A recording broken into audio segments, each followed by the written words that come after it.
नमस्कार. परखड मतमध्ये आपलं स्वागत. मराठा समाजाचा अंतर्भाव ओबीसी किंवा इतर मागासवर्गीयात होईल का? हा आजच्या व्हिडिओचा शीर्षक आहे. तोच विषय राहील. पण थोडं घटनाक्रम जो आहे त्याच्याविषयी थोडक्यात भाष्य करणं. मराठा आरक्षणाचा अंतिम निकाल, मराठा आरक्षणाच्या प्रकरणाचा अंतिम निकाल 5 मे रोजी लागला. अजूनही आज 8 मे अ, त्या विषयाला पूर्ण विराम देण्याची कोणाचीच इच्छा नाहीये. मुख्यमंत्र्यांनी त्या दिवशी भाष्य केलं, की हे प्रकरण आम्ही राष्ट्रपतींकडे आणि पंतप्रधानांकडे पाठवू. अ, त्याच्यानंतर काल अजित पवारांनी जे पालकमंत्री आहेत, उपमुख्यमंत्री आणि पालकमंत्री पुणे यांची पुण्यामध्ये लॉकडाऊन पुढं व्हावं याच्याविषयी एक मुलाखत होती. त्या मुलाखतीतून ते बाहेर आले आणि त्याच्यानंतर त्यांना जे अनेक प्रश्न विचारले गेले पत्रकारांनी, मीडियानी ह्या बाबतीत बाईट मिळवण्यासाठी म्हणून इतका विषयाचा विपर्यास केलाय मराठा आरक्षणाच्या, की त्यांनी एक प्रतिक्रिया विचारली आणि अजित पवारांनी प्रतिक्रिया दिली, की आम्ही एक दिवशी अधिवेशन बोलावू. त्यासाठी आवश्यक असेल ते आम्ही करू. त्याच्यामध्ये ते बोलता-बोलता एक वाक्य बोलून गेले, की आवश्यक असलं तर अधिवेशन 1 दिवसाचं बोलू. आता अधिवेशन बोलून हे करणार काय? म्हणजे त्या एका वाक्याच्या मागे अ, काय भूमिका आहे या गोष्टींचा साकल्याने विचार करून कोणा रिपोर्टरनी त्याच्याविषयी काही लिहावं. काय होईल एक दिवशी अधिवेशनामध्ये याचा विचार करायचा नाही. झालं आज पेपरमध्ये सगळीकडे ह्या मुतळ्याची बातमी होती, की एक दिवसीय अधिवेशन बोलवणार. पुन्हा काल रात्री अ, त्यांच्या YouTube चॅनलवर जे विधानसभेतले विरोधी पक्षनेते माजी मुख्यमंत्री देवेंद्र फडणवीस त्यांनी एक मोठासा एक इंटरव्ह्यू दिल्यासारखं एक भाषण केलं आणि त्याच्यामध्ये त्यांनी सांगितलं, की काय-काय राहिलं. अर्थात हा राजकारणाचा भाग आहे. आज पुन्हा जी एक बैठक झाली, अ, मराठा आरक्षण उपसमितीची बैठक झाली. मंत्रिमंडळातले काही सदस्य त्याच्यामध्ये त्या उपसमितीचे सदस्य आहेत. ते लोकं आज भेटले सगळे आणि त्याच्यानंतर एक प्रेस कॉन्फरन्समध्ये अशोक चव्हाणांनी माहिती दिली, की एक निवृत्त न्यायमूर्तींच्या अध्यक्षतेखाली 7 सदस्यांचं एक काय नेमायचे समिती नेमणार आणि ते म्हणे 15 दिवसाच्या आत एक रिपोर्ट सादर करणार, की आता काय करायचं? पॅरा रिमार्क्स घेणार ते जजमेंटवर. अरे सुप्रीम कोर्टाने एक निकाल दिलेला आहे, त्याचा स्वीकार करा.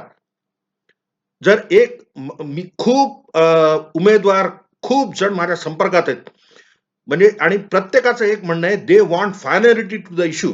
पूर्णविराम मिळावा आणि मराठा आरक्षण टिकणार नाही हे जवळपास सगळ्यांना माहिती होतं. आणि ईडब्ल्यूएसचा लाभ मिळावा ह्याच्यासाठी अनेक लोकांनी न्यायालयाकडे धाव घेतली. अनेक लोकांनी पाठपुरावा करून त्याच्या बाबतीत जी-आर काढून घेतला. त्या जी-आर विषयी 23 डिसेंबरचा जो जी-आर आहे, त्याचा पूर्वलक्षी प्रभावाने अंमल होईल का ह्याच्याविषयी प्रकरण हायकोर्टात प्रलंबित आहे. अजूनही मराठा जे उमेदवार आहेत, आत्ता ज्या भरती प्रक्रिया 9/9 पर्यंत ज्या भरती प्रक्रिया रखडलेल्या होत्या.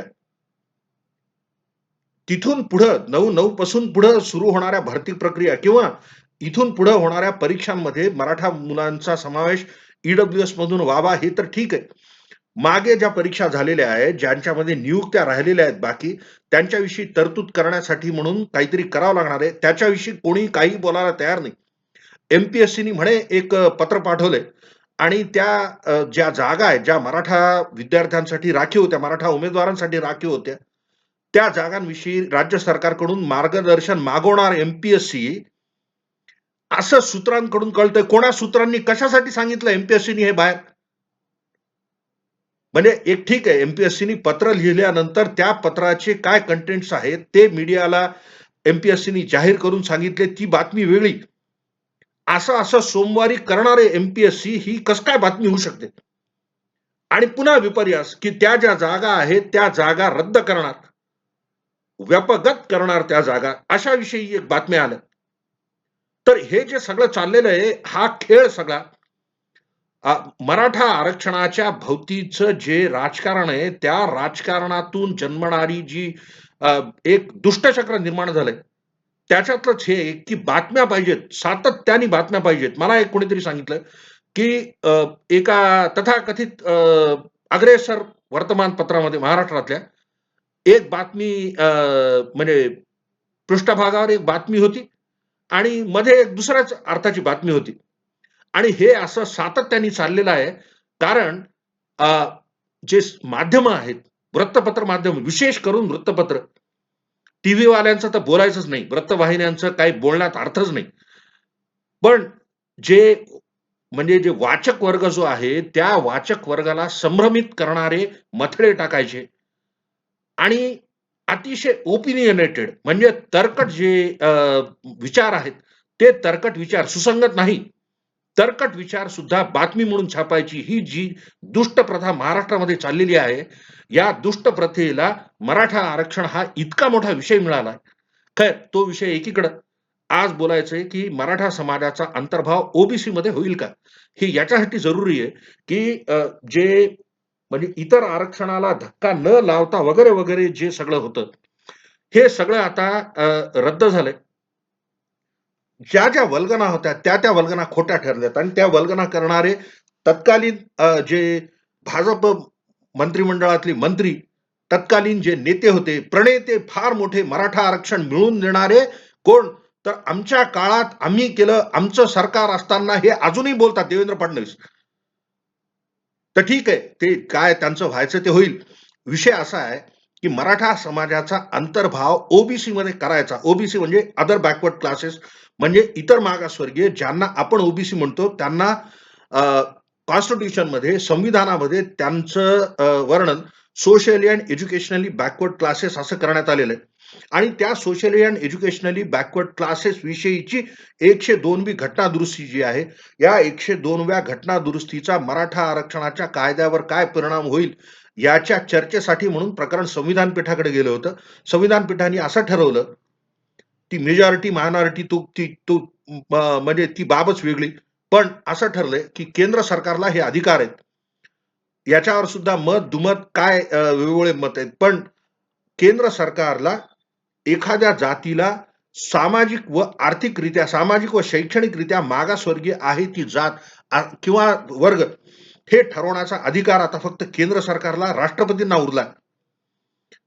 आणि म्हणून केंद्र सरकारकडं हे प्रकरण पाठवायचं मराठा आरक्षणाचं. याच्यासाठी ही जी आज जाहीर झालेली जी समिती आहे, ती काम करणार. ह्याच्या आधी हे सांगणं महत्वाचं आहे, की 6 अ, आयोगांनी म्हणजे केंद्रीय मागासवर्गीय आयोग आणि राज्य मागासवर्गीय आयोग यांनी म्हणजे गायकवाड आयोगाच्या आधी आलेल्या 6 आयोगांनी मराठा जातीचा समावेश इतर मागासवर्गीयांमध्ये नाही करता येणार असा स्पष्ट निर्वाळा दिलेला आहे. काल देवेंद्र फडणवीसांनी त्यांच्या भाषणामध्ये असं सांगितलं, की हे जे आयोगांचे अहवाल आहेत, या आयोगांच्या अहवालाला राज्य सरकारनी तत्कालीन काँग्रेस राष्ट्रवादीच्या राज्य सरकारांनी अ, जेव्हा हे आयोग स्थापित झाले आणि या आयोगांनी अहवाल दिला, ते अहवाल नाकारले नाहीत. म्हणून त्यांच्यामध्ये जे निष्कर्ष आहेत त्या अहवालांचे, ते निष्कर्ष राज्य सरकारला बांधील आहेत. ही जर परिस्थिती असली, तर आता येणारा कुठला आयोग आता काय वेगळं देणार आहे? आजच्या गोष्टीमध्ये थोडक्यात जी चर्चा झाली, ती अशी, की एक नवा सर्व्हे करणार म्हणे आता हे. आणि नवा सर्व्हे करून मराठा समाजाच्या तथाकथित मागासलेपणाचे पुरावे एकत्र करणार. अरे आता गायकवाड आयोगाचा अहवाल जो सादर झाला तो 2018 मध्ये सादर झालाय. तो अहवाल हायकोर्टाने जरी स्वीकारला असला तरी त्या अहवालाच्या निष्कर्षांना सुप्रीम कोर्टाने नकारलंय. मराठा समाज हा प्रगत आहे, मराठा समाज मागास नाही, असा स्पष्ट निर्वाळा सुप्रीम कोर्टाने दिलेला आहे. आता ह्याच्या विपरीत कोणता आयोग काय करून देणार आहे? पण स्वीकार करायचा नाही. हे जरी त्याच्यानी अफेक्ट झालेले जे उमेदवार आहेत, या मराठा आरक्षणा रद्द झाल्यामुळं जे प्रभावित झालेले उमेदवार आहेत, प्रभावित झालेले कदाचित आता हे जे येणारे विद्यार्थी आहेत, येऊ घातलेल्या शैक्षणिक वर्षामध्ये ज्यांना प्रवेश घ्यायचे आहेत, व्यावसायिक अभ्यासक्रमांना, इतर अभ्यासक्रमांना, ते जे प्रभावित झालेले उमेदवार आहेत, ते प्रभावित झालेले जे विद्यार्थी आहेत, त्यांचे पालक आहेत, ह्यांच्यामध्ये कुठेही काही मागणी होताना दिसत नाही. हे जे काय चाललंय ते हे सगळं राजकारण चाललंय. आणि ज्या राजकारण्यांना न उमेदवारांची चिंता, ना पालकांची चिंता म्हणून आजही एम-पी-एस-सीच्या बाबतीत कुठलेही स्पष्ट निर्देश देण्यात आलेले नाहीत. एक अतिशय वेलकम स्टेप, खूप समाधानाची बाब आणि ते नमूद करणं आवश्यक आहे, की अशोक चव्हाणांनी असं सांगितलं, की ॲडिशनल कलेक्टर रँकचा एक माणूस ज्या वेगवेगळ्या टप्प्यांमध्ये भरती प्रक्रिया आहे, त्याच्यामध्ये जे अफेक्ट झालेले, प्रभावित झालेले जे उमेदवार आहेत, त्यांच्या शंका निरसनासाठी ॲडिशनल कलेक्टर रँकचा एक माणूस डेप्यूट करण्यात येईल. खैर, विषय असा की इतर मागासवर्गीयांमध्ये मराठा समाजाचा समावेश करता येईल का? महाराष्ट्रामध्ये एक विशेष परिस्थिती अशी आहे, जातीनिहाय जे काय आरक्षण आहे महाराष्ट्रातलं, त्याच्यामध्ये इतर मागासवर्गीय नावाचं जे एक वेगळं आहे कंपोनंट, म्हणजे इतर मागासवर्गीयांना एकत्रित मिळून 30% आरक्षण आहे. पण त्याच्यामध्ये महाराष्ट्रामध्ये मंडल आयोगाच्या शिफारसी लागू होण्याच्या आधीपासून फोड झालेली होती. म्हणजे विमुक्त जाती आणि एन-टी मधले 3 वेगवेगळे क्लासेस म्हणजे धनगर, वंजारी आणि इतर असे ते 3 वर्ग आहेत. हे 3 वर्ग आणि विमुक्त जाती ह्यांना मिळून 11% आणि उरलेले जे लोकं आहेत, ज्यांना प्रॉपर ओबीसी इतर मागासवर्गीय म्हणतो आपण महाराष्ट्रामध्ये, त्यांना 19% आरक्षण आहे. ह्या 19% आरक्षणामधून एक कार्व करून मराठा समाजाला द्यावी ही लाँग स्टँडिंग मागणी आहे आणि ही लाँग स्टँडिंग मागणी राज्य सरकारतर्फे करण्यात आलेली ही मागणी, जी जुनी झाली आता, म्हणजे बऱ्याच वर्षांपासून बऱ्याच आयोगांकडं असं मागणी करण्यात आली होती राज्य सरकारतर्फे, की मराठा समाजाचा समावेश इतर मागासवर्गीयांच्या यादीमध्ये करावा. पण तसं करण्याला आयोगांनी नकार दिलेला आहे. म्हणजे स्टार्टिंग फ्रॉम कालेलकर कमिशननी नकार दिला, मंडल आयोगाने नकार दिला, खत्री आयोगाने नकार दिला, बापट आयोगाने नकार दिला. वेगवेगळ्या आयोगांनी नकार दिल्यानंतर राणे समितीच्या गडबडीने तयार केलेल्या एका तथाकथित जे सर्वेक्षण होतं, त्या सर्वेक्षणाच्या आधारावर 2014 मध्ये अध्यादेशाद्वारे मराठा आरक्षण देऊ केलं होतं. त्यांना तेव्हा एक वेगळा प्रवर्ग निर्माण केला होता. त्याचं नाव दिलं होतं educationally and socially backward classes. आणि या एज्युकेशनली आणि सोशली बॅकवर्ड क्लासेससाठी जे आरक्षण देऊ केलं होतं तेव्हा, त्यांच्या जागा, त्यांच्या भरतीविषयी अजूनही स्पष्टता आली नाही.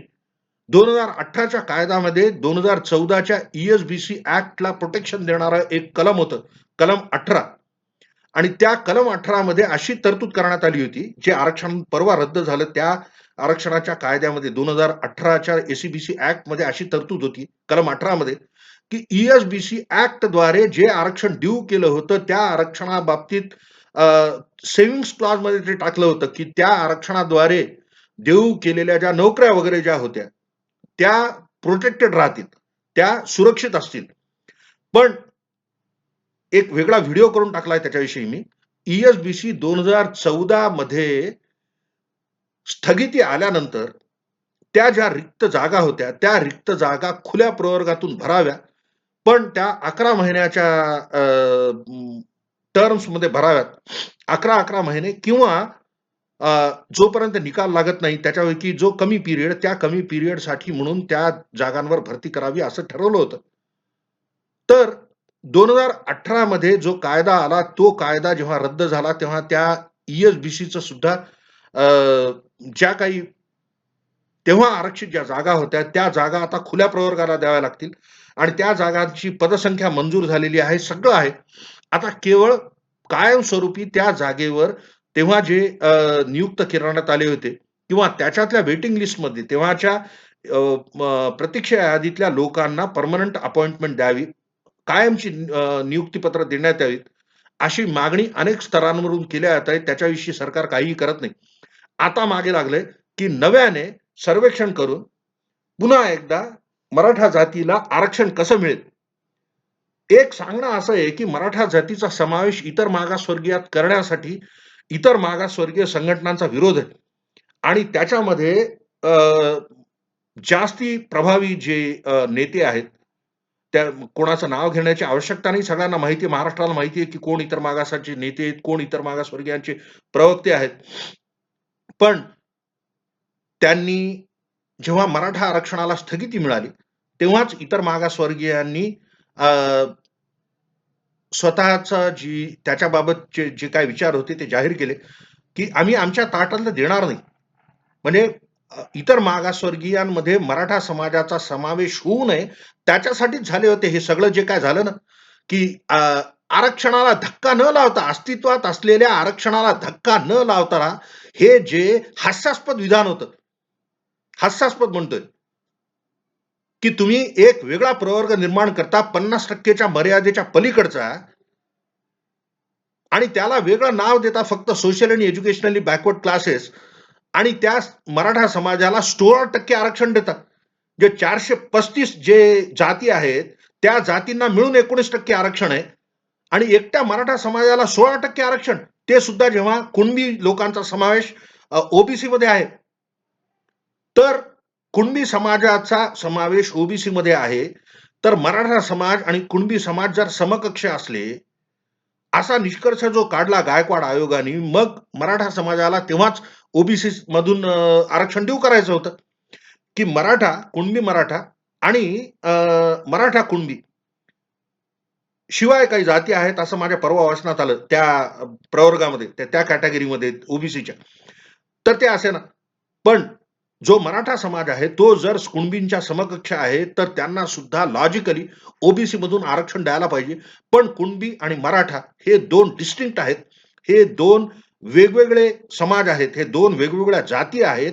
असा निष्कर्ष आतापर्यंतच्या सगळ्याच्या सगळ्या आयोगांनी काढलेला आहे. आणि मराठा आरक्षणाला तो एक फार मोठा अडसर आहे. आता येणारा आयोग कुठला हे दृष्टांत कुठल्या आयोगाला झाला असा, की यांचा समावेश इतर मागासवर्गीयात करावा, तर इतर मागासवर्गीय त्या बाबीला विरोध करतील खूप. असलेल्या 19% आरक्षणामधून 1% त्यांना वेगळा द्यावा, त्यांचा एक सेपरेट क्लास करावा. जसं ओबीसी 1, ओबीसी ए, ओबीसी बी असं काहीतरी करावं, असं एक मध्ये-मध्ये मतप्रवाह निघाला होता. हे 2018चं मराठा आरक्षण लागू होण्याच्या आधी काही मराठा नेत्यांनी वेगळ्या एक वेगळा प्रवर्ग त्यांच्यातल्याच 19% मधलाच एक वेगळा प्रवर्ग करून इव्हन स्थगितीनंतर सुद्धा काही मराठा नेत्यांनी अशी मागणी केली, की या 19% मधून 3-4% आरक्षण आम्हाला देऊ करा.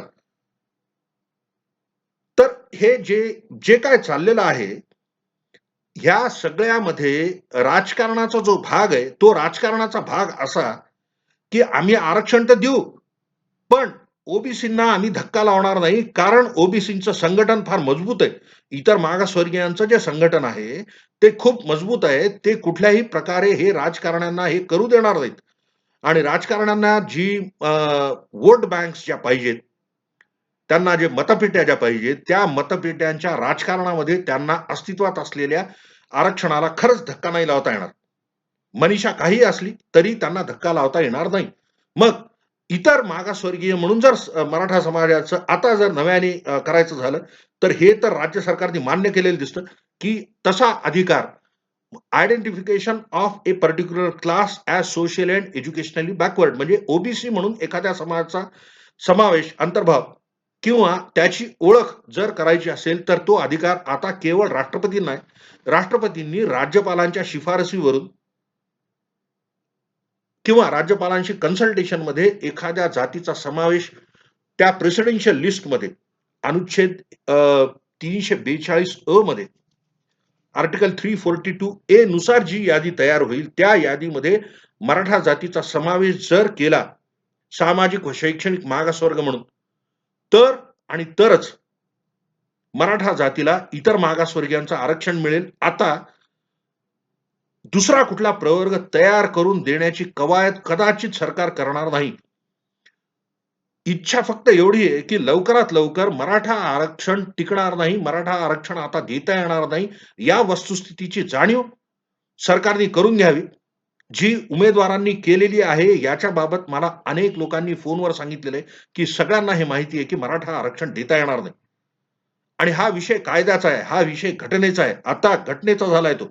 आधी तरी कायद्याचा विषय होता, राज्य सरकारच्या अखत्यारीत होतं. 2018 मध्ये 102वी घटना दुरुस्ती होण्याच्या आधी राज्य सरकारच्या विवेकाचा विषय होता. आता केंद्र सरकार एखाद्या राज्यातल्या एखाद्या जातीचा समावेश त्या 342 अ, अनुच्छेद 342 अ मधल्या प्रेसिडेन्शियल लिस्टमध्ये करून ती सुरुवात करेल अशी दूर-दूरही शक्यता वाटत नाही.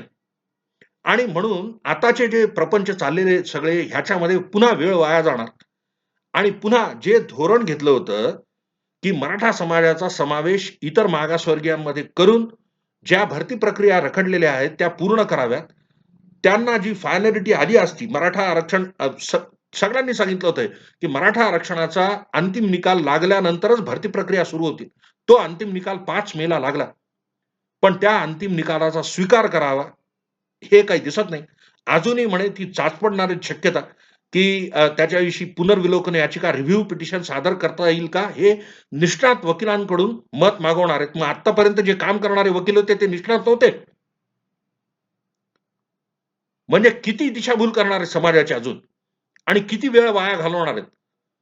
काल अशोक चव्हाणांनी स्टेटमेंट केलं होतं. मराठा आरक्षण उपसमितीच्या अध्यक्षांनी काल स्टेटमेंट केलं होतं independently in his capacity as A capable minister of the state बांधकाम मंत्री आहेत ते महाराष्ट्र राज्याचे. त्यांनी असं सांगितलं की अ, राज्य कारभारासाठी, प्रशासनासाठी कर्मचारी, अधिकारी आवश्यक आहेत. भरती होणं आवश्यक आहे. त्या दृष्टीने राजेश टोपेंनी सुद्धा अ, 100% पदभरती करण्यासाठी काहीतरी घोषणा केली. या सगळ्या प्रक्रिया ज्या आहेत, त्या सगळ्या प्रक्रियांमध्ये मराठा आरक्षण लागू राहणार नाही. का आता मराठा आरक्षणाविषयी अजून काहीतरी कवायत करण्याचं आणि त्याच्यासाठी पुन्हा विलंब होणार. जुन्या ज्या प्रक्रिया ज्या रखडलेल्या आहेत 9 सप्टेंबर 2020च्या स्थगिती आदेशानंतर ज्या प्रक्रिया रखडलेल्या आहेत, त्या प्रक्रियांमध्ये मराठा आरक्षणाच्या साठी ज्या मराठा आरक्षित जागा ज्या राखीव होत्या, त्या राखीव जागांचं समायोजन खुल्या प्रवर्गातून करावं लागणार आहे. त्याला आता काही स्थगिती मिळणार नाही. म्हणजे सुप्रीम कोर्टाने जो आदेश दिलाय तो आदेश तर फायनल आहे, तो तर बाइंडिंग आहे. त्याचा आता अंमल करावाच लागणार आहे. आणि मग जी भरती प्रक्रिया होईल, ज्या लिस्टचं रिव्हिजन आहे, हे सगळं मोठं किचकट काम आहे. आणि हे किचकट काम हाती घ्यावं अशा स्वरूपाच्या सूचना एम-पी-एस-सी, एम-एम-आर-डी-ए या आणि त्या ज्या वेगवेगळ्या रिक्रुटिंग एजन्सीज आहेत, त्यांना देणं आवश्यक आहे. ते काम करायचं नाही. ते प्रलंबित ठेवायचं आणि इतर विषयांमध्ये पुन्हा काहीतरी घोळायचं, की आम्ही समिती नेमू 15 दिवस. आता 15 दिवस आहे ती मिळाली. 15 दिवस जर समिती नेमून 15 दिवसाच्या आत जर ह्यांना रिपोर्ट घ्यायचा आहे आणि त्याच्यानंतर ती समिती काहीतरी ठरवणार, की करायचं. सुप्रीम कोर्टामध्ये रिव्ह्यू पिटिशन जर दाखल करायचंय, तर supreme court is going to open on 28th of June. तोपर्यंत सगळं रखडलं मग. मुख्य म्हणजे भरती प्रक्रिया जी अडकून पडलेली आहे आणि ज्याच्या विषयीचे स्पष्ट संकेत अजूनही मागितलेत. अजून एम-पी-एस-सी मागणार आहे उद्या. ही बातमी आज पेपरमध्ये. सूत्रांनी सांगितलंय म्हणे त्या पत्रकारांना. हे जे सगळं चाललेलं आहे, हे फक्त आणि फक्त हा विषय सातत्याने चर्चेमध्ये राहावा ह्याच्यासाठी चाललंय. सांगणं असं, की मराठा समाजाचा समावेश इतर मागासवर्गीयांमध्ये होणं, ही शक्यता फार कमी आहे. आणि त्याच्यामुळं मराठा समाजाने ईडब्ल्यूएसचा लाभ घ्यावा. जे उमेदवार आहेत, आत्तापर्यंतच्या प्रलंबित ज्या भरती प्रक्रिया आहेत, त्याच्यामध्ये जे उमेदवार आहेत, त्या उमेदवार दोन्ही प्रकारचे म्हणजे मराठा समाजाचे आणि इतर उमेदवार ह्यांनी सुद्धा ह्या लॉजिकल कन्क्लुजन जे काय आहे याचं तर्कशुद्ध जे काय याचा अंत आहे, या तर्कशुद्ध अंताकडं सरकारनी पावलं उचलून भरती प्रक्रिया पूर्ण करावी आणि पुढे येणाऱ्या बाबीत तर मराठा समाजाला ईडब्ल्यूएसचं आरक्षण द्यावं असं 23 डिसेंबरचा जी-आर आहेच आहे. जुनी भरती प्रक्रिया जी आहे. शिवाय त्याच्या ई-एस-बी-सी 2014च्या जागांविषयी सुद्धा सरकारने लवकरात लवकर निर्णय घ्यावा. अशा स्वरूपाचं Twitterवर भरपूर ट्वीट्स येतात त्या बाबतीत. कोणीही दखल घेत नाही. अजूनही स्पष्टता आलेली नाही. सुप्रीम कोर्टाच्या आदेशाचं सविस्तर वाचन करण्यासाठी समिती नेमून त्यांच्याकडून 15 दिवसात पॅरावाईज रिमार्क्स मागवणार आहे सरकार. ही संभावना सुप्रीम कोर्टाच्या ऑर्डरची आहे. कोणीही अजूनही हे म्हणलेलं नाही, की आम्ही सुप्रीम कोर्टाच्या आदेशाचा सन्मान करतो. निराशाजनक आहे सुप्रीम कोर्टाची ऑर्डर, धक्कादायक आहे सुप्रीम कोर्टाची ऑर्डर, हेच अजून चालू आहे पालुपद. आणि हे समाजाने स्वीकारलेल्या एका अ, अंतिम निकालाविषयी हे जर राजकारणी बोलत असतील, हे जर मंत्री-संत्री बोलत असतील, तर हे समाजासाठी हे चांगला संकेत हा नाहीये आणि हे अनिष्ट आहे. या ह्याचा निषेध जितक्या कडक भाषेत करता येईल, तितक्या कडक भाषेत केला पाहिजे. आणि मी ॲडव्होकेट श्रीरंग चौधरी, माझा वैयक्तिक निषेध नोंदवतो, की आता अंतिम निकाल आल्यानंतर सुद्धा जर ही भाषा वापरत असतील, तर ते निषेधार्हच आहे, चूक आहे. न्यायालयाच्या आदेशाचा, सर्वोच्च न्यायालयाच्या आदेशाचा सन्मान करा आणि त्याच्यावर तूर्तातूर्त आणि तंतोतंत अंमल करा, ही समाजाची मागणी पाहिजे. कारण की हेच इष्ट आहे, हेच योग्य आहे. हे जोपर्यंत होत नाही, तोपर्यंत लोकांचे जीव टांगणीला लागून राहणार आणि त्याच्यामधून फक्त संभ्रम निर्माण होणार आहे. आपण हे ऐकून घेतलं, धन्यवाद. मराठा समाजाचा समावेश सध्याच्या परिस्थितीमध्ये तरी ओबीसीमध्ये होणार नाही. हा व्हिडिओ मी करावा याच्याविषयी सूचना आली होती, म्हणून हा व्हिडिओ केला. इतर कुठल्या विषयांवर पुढे अजून व्हिडिओ घेईन. मी ॲडव्होकेट श्रीरंग चौधरी. आपण हे बघता परखड मतसाठी. धन्यवाद.